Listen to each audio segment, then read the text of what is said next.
Good morning, good afternoon, and good evening. Welcome to solving the Rubik's Cube using the CFOP method.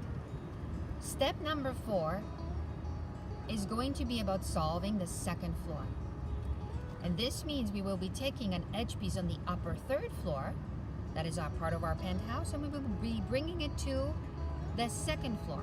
In this case, we have an edge piece that has two stickers that do not match to the top center sticker. That's good. This is the edge piece that we want. Our edge piece is in position button number 8. Therefore, it is creating what appears to be an upside down letter T. If we look at our front face, we have buttons number 8, 5, and 2, as well as buttons 1, 2, and 3 matching. And of course, the center piece is the one that will dictate for us what we're doing. We're ignoring anything else on the cube except for the idea of the upside down letter T. Remember, you can rotate your upper face clockwise or counterclockwise in any direction necessary so that we can line up our edge piece on the upper third floor in position button 8. And now that I examine my center piece on the right face, I can tell that it matches to the right center sticker and to the front center sticker.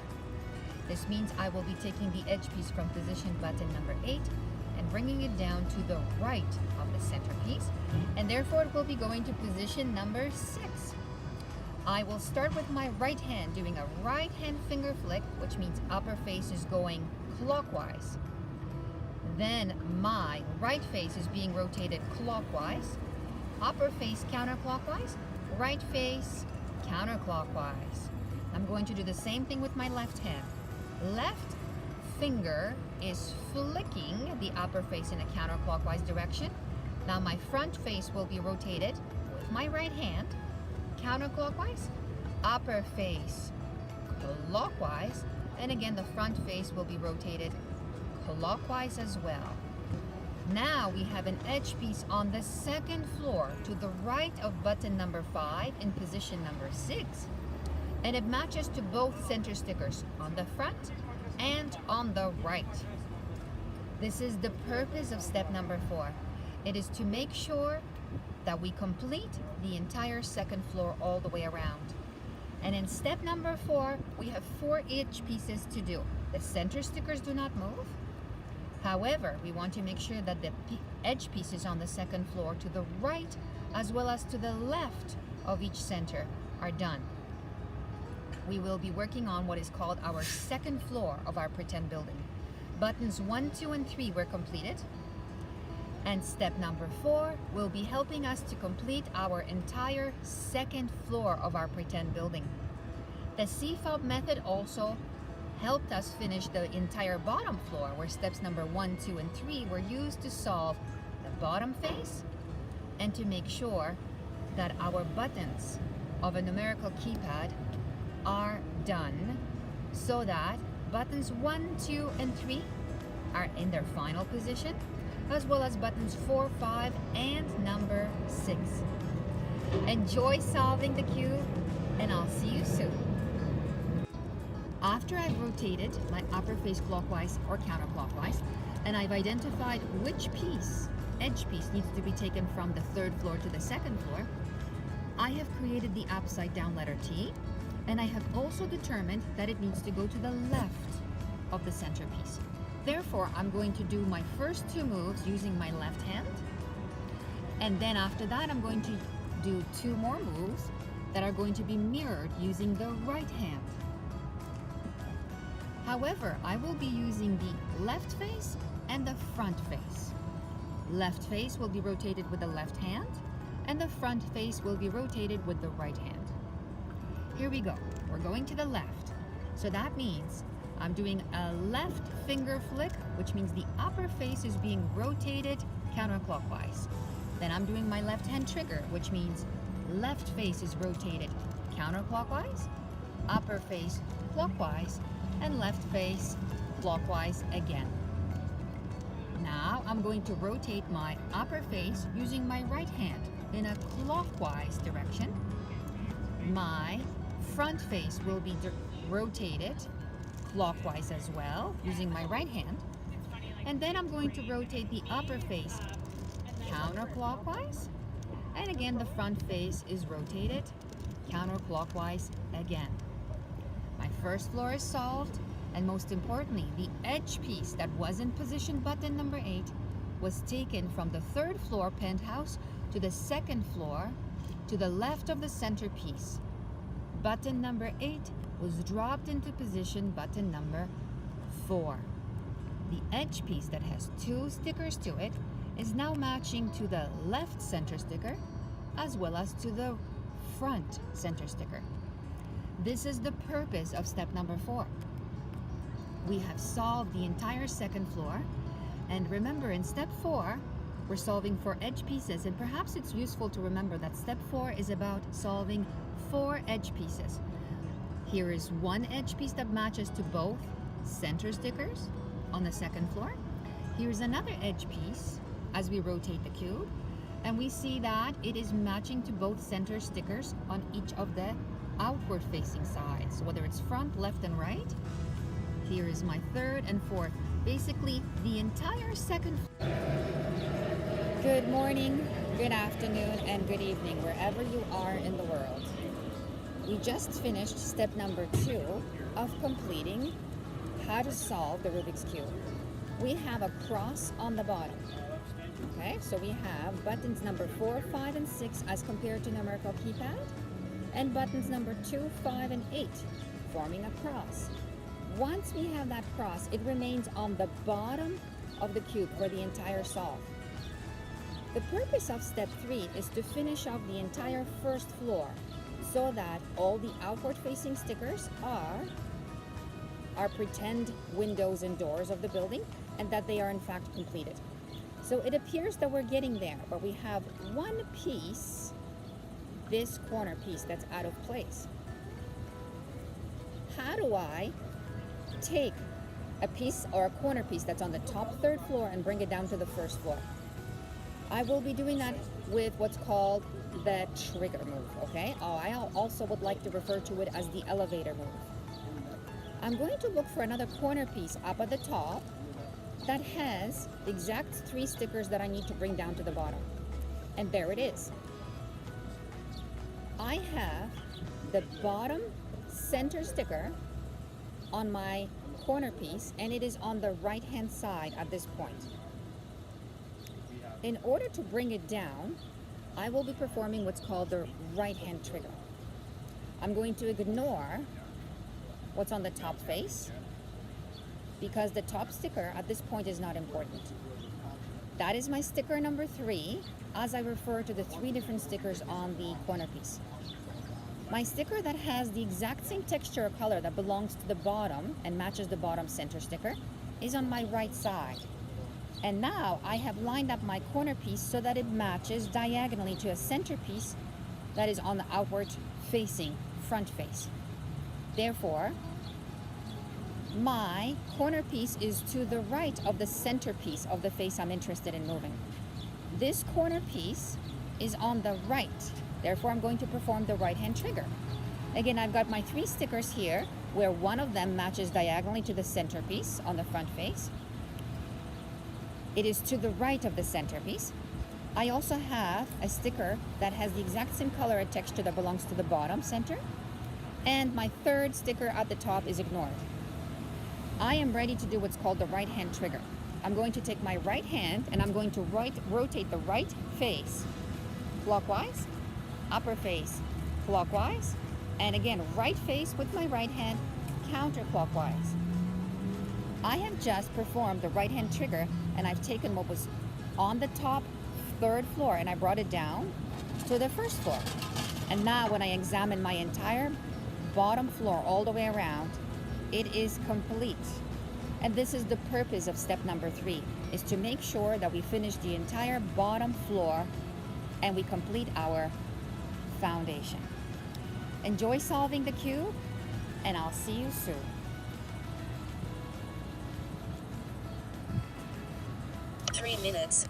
Three minutes, stop recording video. Good morning, good afternoon, and good evening, wherever you are in the world. We're going to be discussing step number 4 of completing the cube.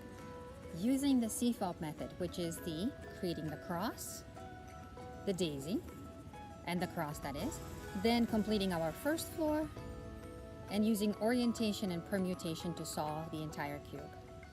Step 4 is about completing the second floor of our pretend building.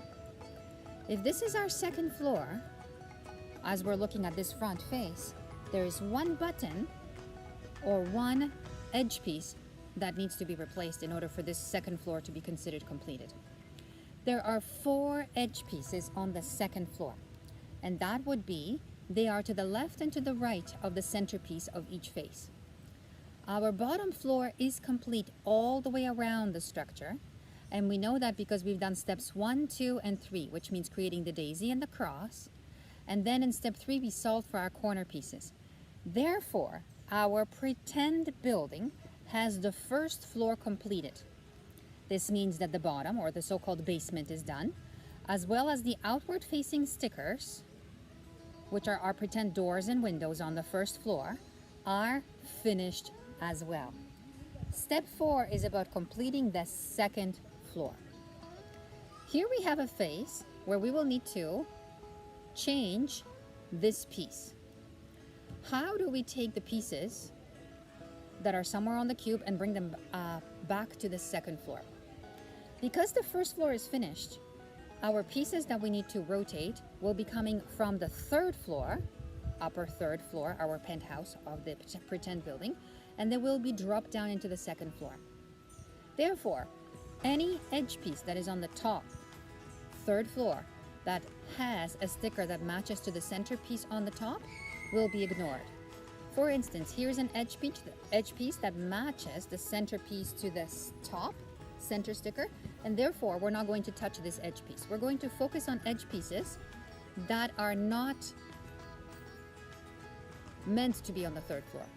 Here is an edge piece that has an outward facing sticker on the third floor that matches to the center. In other words, my top or roof structure of my pretend building has a centerpiece that matches to one of the stickers on the edge piece. In other words, it is not facing the upper floor, the upper face. However, it happens to be on the third floor and it needs to be rotated. Therefore, this edge piece is not useful to me at this point. In order to complete my second floor, I will focus on edge pieces that have 2 sides and have no stickers that match to the top center sticker. And here it is. I have one edge piece that has 2 textures that are different than the top center sticker. I'm going to rotate my upper floor, my third floor, clockwise or counterclockwise until I do this. I need my edge piece to be lined up in this way. The upper third floor will be rotated so that my edge piece with its outward facing sticker is going to match the center sticker to an outward facing side. Let me explain that. If I consider my outward facing side as compared to a numerical keypad, I will have button number 8, which is the edge piece I just found that I want. And I will be taking that edge piece somewhere to the second floor. I have buttons number 8, 5, and 2 as compared to a numerical keypad matching.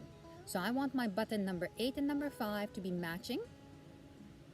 And that's how I know I'm ready with my edge piece. Again, my 2-sided edge piece is matching on an outward facing side to the front face. So the button number 8 matches to button number 5 on my front face. And the upper side of this 2-sided edge piece does not match the top center. This is good. This is the edge piece I want. Now I need to decide if I take my edge piece that is in position number 8, is it more beneficial for it to be dropped to the left or to the right side? In other words, do I want it to be on the left or right of the centerpiece of the button number 5? If it's going to be to the left side, then I will be taking it to position button number 4. But it looks like I will probably benefit most by taking my edge piece that's on the top floor, button number 8, and bringing it down to button number 6. How do I know that? My two-sided edge piece has two stickers that if it was in position number 6, it would match the center pieces of both faces. It would match the right side texture, center sticker, and it would also match, as it already does, the center sticker on the front face. Therefore, I really want to drop it down to the right. I will be taking it, if I consider this as a face of a clock, from position number 12 of a face of a clock, and I would be bringing it to position number 3 as I compare this to a clock. Therefore, I am taking my upper edge piece on the third floor from the top to the second floor, and it will be going to the right of my centerpiece. I will perform the first two movements using my right hand. Then I'm going to perform my other two moves using my left hand. The moves that I'll be doing will involve my right face with my right hand, and the moves that I'll be doing with my left hand will involve the front face. Okay, so let's remember that. So we're essentially working with this side or this column, and that is the column that is between the right side and the front side. Okay, so we're focusing on positioning our windows and balcony doors on our pretend building on the second floor by dropping it to the right. Here we go. My right hand is going to perform a right finger flick with my right finger, which means that my upper face will be rotated clockwise. Then I'm going to take my right face and I'm going to rotate it clockwise, upper face counterclockwise, and again, right face counterclockwise. Now I'm going to do the same thing with my left hand. My left finger is going to do a finger flick on the upper face where I'm rotating the upper face in a counterclockwise direction. Then I'm taking my left face and rotating it up, which means I'm going counterclockwise. And now I'm taking my upper face clockwise and my front face with my left hand, and I'm rotating it clockwise. At this point, I have my front face completed in this way, that my second floor is done. I have taken my button that was in position number 8, my edge piece, and I dropped it down to position number 6 on my front face. Now my edge piece is in its final place on the second floor. The two-sided edge piece matches the centerpiece on the right center, and it also matches the centerpiece on the front center face. This was the purpose of step number 4. And since there are only 4 edge pieces on the second floor, we need to perform this action only 4 times to complete our second floor. Here is another edge piece that's two-sided, and it matches to both center stickers on the outward facing sides. So it matches to my front and it matches to my left center as well. If I keep rotating, here is another center piece that matches to both of the center pieces, to the left and right of both of the corresponding faces, and another edge piece that matches as well to the center pieces of both stickers, of both sides. Therefore, if my center pieces do not move, they will pretty much dictate what is going to happen for the rest of the face. And what I'm working with are the pieces that are to the left and to the right of my center in order to make sure that I fill in and solve my second floor. This is step number 4, which means completing the second floor of your beautiful structure. I hope you enjoy making the cube as much as I do. And please join us on our meetings so that we can solve the cube together and so that you can have a more tactile experience with more explanations. And of course, this is where you get to ask questions. And let's do this together. I'll see you soon. Stop recording video. Welcome back. We are going to continue solving the cube. And the best part about solving our beautiful structure is that it can be a tactile experience. We are using the CFOP method, which is using the cross on the bottom floor, solving for the first floor, then using orientation and permutation to solve the entire cube. We are working now on solving what is considered to be the second floor of our pretend building. Our first floor is done in that our outward facing stickers, or the windows and front doors of our pretend building, are done. This means that the bottom, or the basement so to speak, the bottom face as well as the first floor are completed and finished. This means that we've completed steps 1, 2, and 3. Steps 1 and 2 were about making the cross and converting it from a daisy to a cross. We also solved our corner pieces, and this means that the first floor is done. The only thing that's left to do now in step 4 is to focus on the edge pieces that are to the left and right of each centerpiece of an outward facing side. How do I know which pieces to take?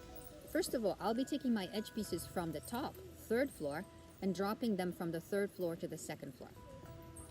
My first floor is solved, therefore there's nothing there that I need to worry about. And my second floor is the area that will be receiving my edge pieces. How do I know which edge piece to use? I will examine my top face and I'm going to look for my center sticker. If I have an edge piece on my top face that matches the center sticker, then I will ignore those edge pieces because they are most likely where they need to be on the third floor. They may not be in their final place, but they are where they more or less belong on the third floor. I have 2 other edge pieces that are very interesting. Here is one that has an outward facing sticker on the third floor that matches to the top center. Let me repeat that. My top face center sticker matches one of the stickers that is on the edge piece on the third floor. My top floor, third floor edge piece has an outward facing sticker that is essentially the window on my third floor that matches to the center top face center. In other words, it's not oriented in the right direction. Instead of facing upwards towards the sky so that it matches to the center sticker on the top face, it matches to an outward facing side. And it's not that it's matching, it is simply facing towards the outside, and it still matches to the top center, even though this edge piece is twisted. In other words, it's twisted in a way that is pointing outwards and not towards the sky so that it matches the center. That's okay. This edge piece is valuable to me and I'm going to leave it on my third floor and I'm going to ignore it for now. But here is my piece de résistance. This is the edge piece that I want. It is a 2-sided edge piece that has 2 stickers that do not match whatsoever to the top center sticker. This is my edge piece that I will be taking from the third floor and dropping it down to the second floor. Now I need to decide where it would go. I'm going to rotate my upper face clockwise and counterclockwise until I have this situation.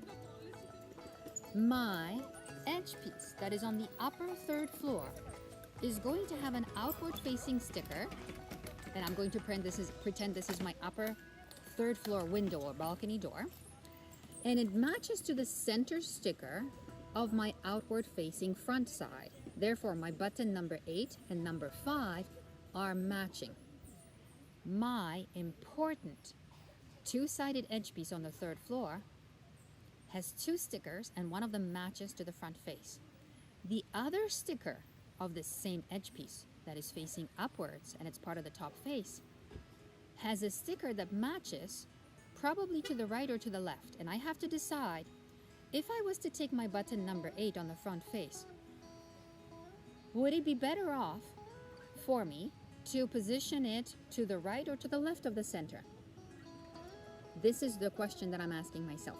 If I have button number 8 just above button 5, this 2-sided edge piece, if it goes to the right of my centerpiece, then it would be in position number 6. Is that where I want it to be? Or the other option is for the two-sided edge piece to be taken to the left of the centerpiece. And that would mean it would be in position number 4 as compared to a numerical keypad.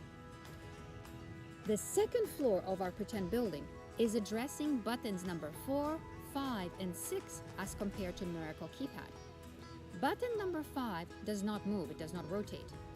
However, what I'm trying to do is make sure that I fill in my second floor, and that is why I will be figuring out which edge piece to choose and if it belongs to the right or to the left of the centerpiece. In other words, will it be going from position number 8 to number 4 or position 8 to number 6?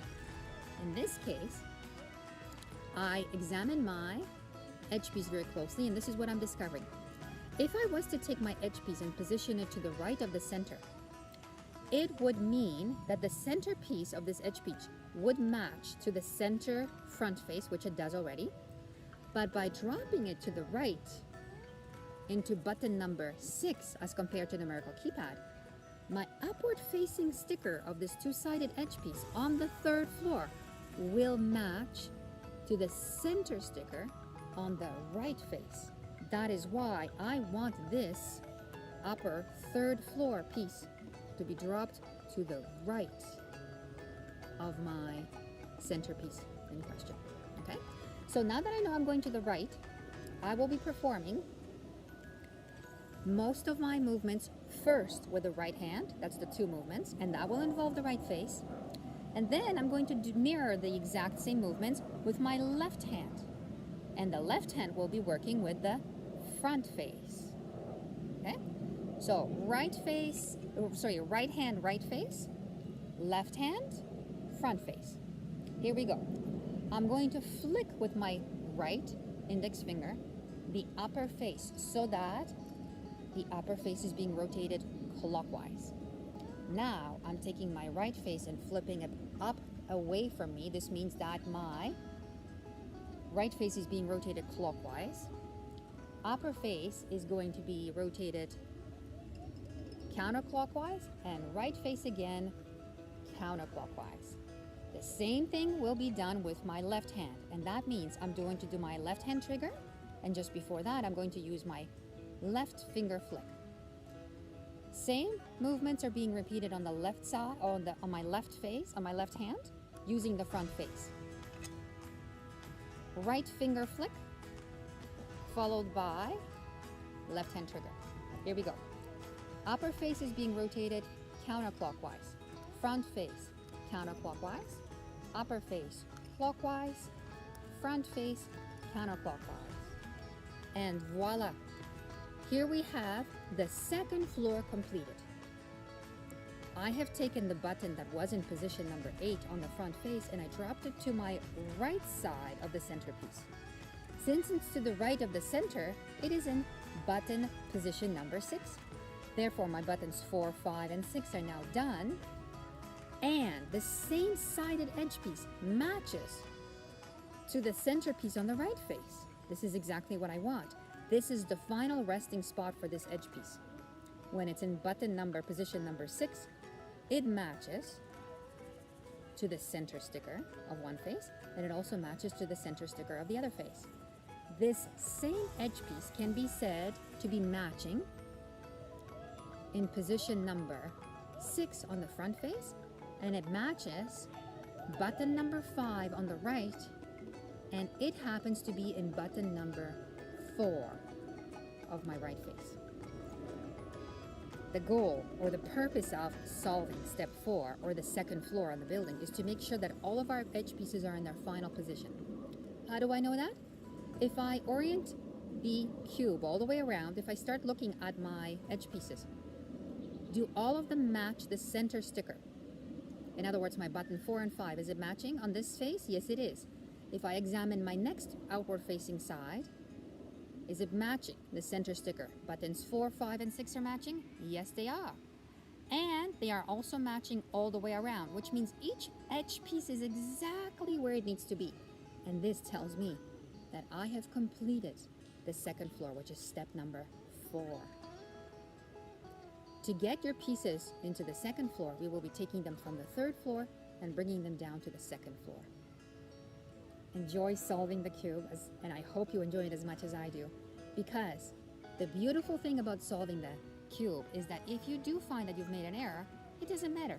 You get to go back and solve the 1 or 2 steps before that. We will always double check to make sure steps 1 and 2 are done, which means the daisy and the cross.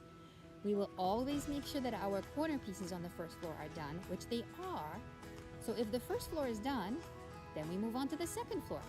And if you make an error on the second floor, it doesn't matter. We go back to solving our first floor. We make sure our second floor is done, and this is a cumulative process. Now, we will be working on the exciting part, which is the third floor, and we will be doing so by solving the shingles of our roof structure. Enjoy solving the cube, and I'll see you soon.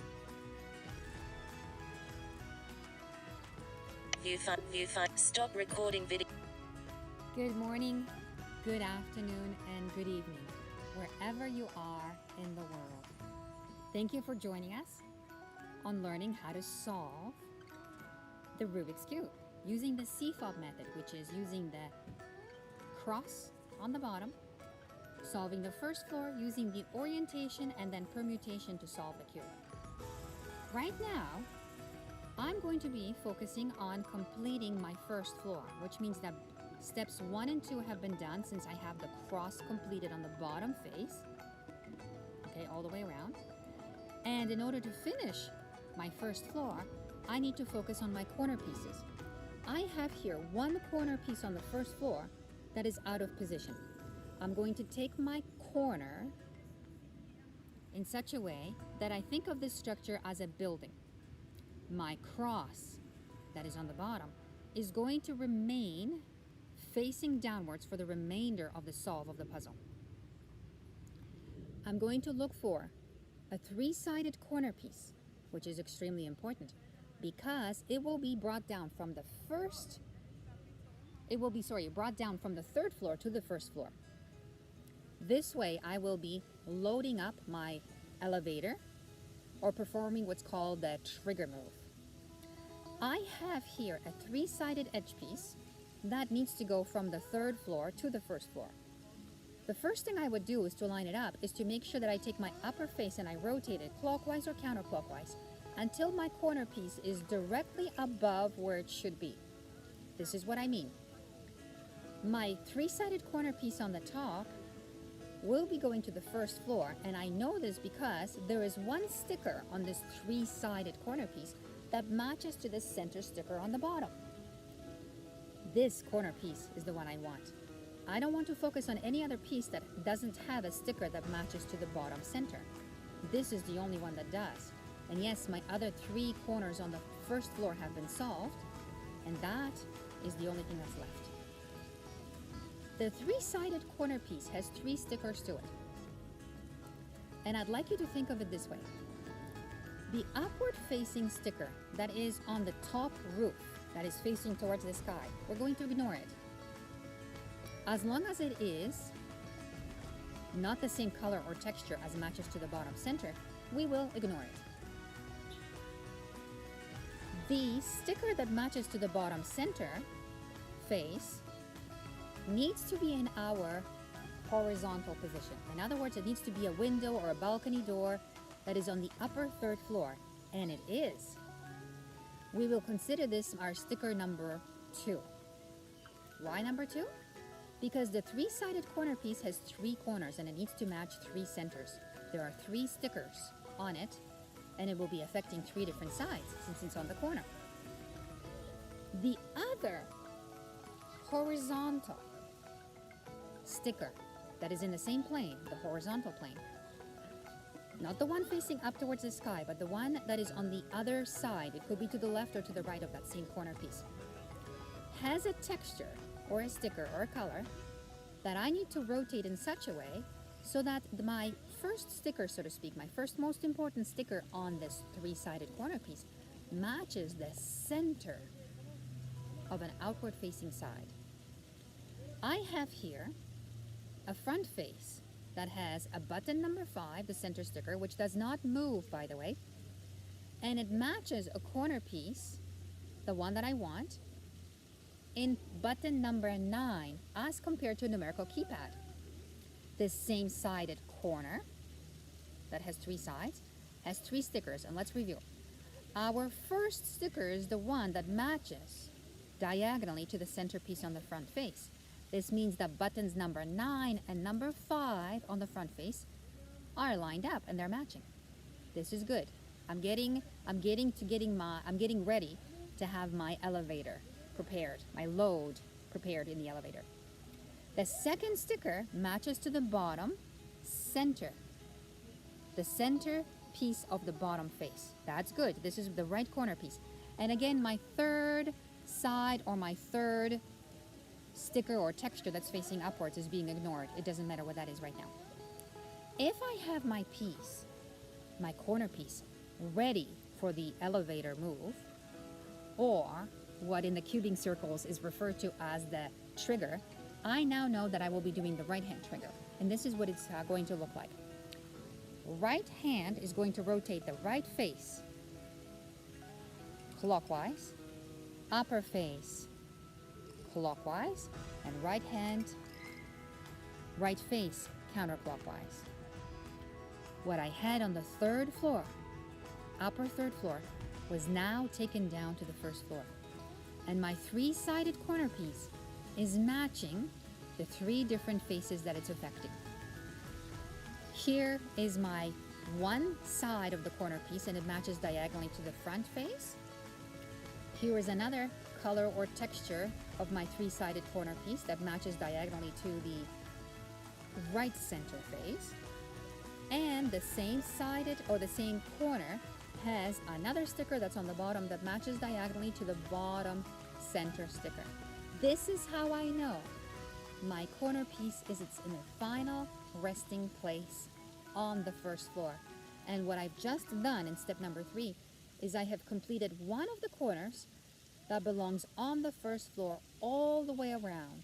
Therefore, my first floor is complete.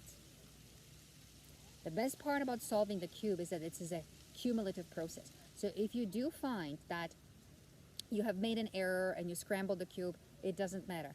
As long as you go back to your steps and you make sure that steps 1 and 2, creating the daisy and the cross, is done, step 3, creating the corners, is done, then you know that you can now move on to step number 4, which is finishing the second floor. And if you do make an error where perhaps step number 3, where the corners are not in their final position, it doesn't matter. You go back to steps 2, to steps 1, make sure those are done, then you continue on with step 3, and you can move on to step number 4, which is completing the second floor of our beautiful pretend structure. Enjoy solving the cube, and I hope you'll love it as much as I do. I'll see you soon. Stop recording video.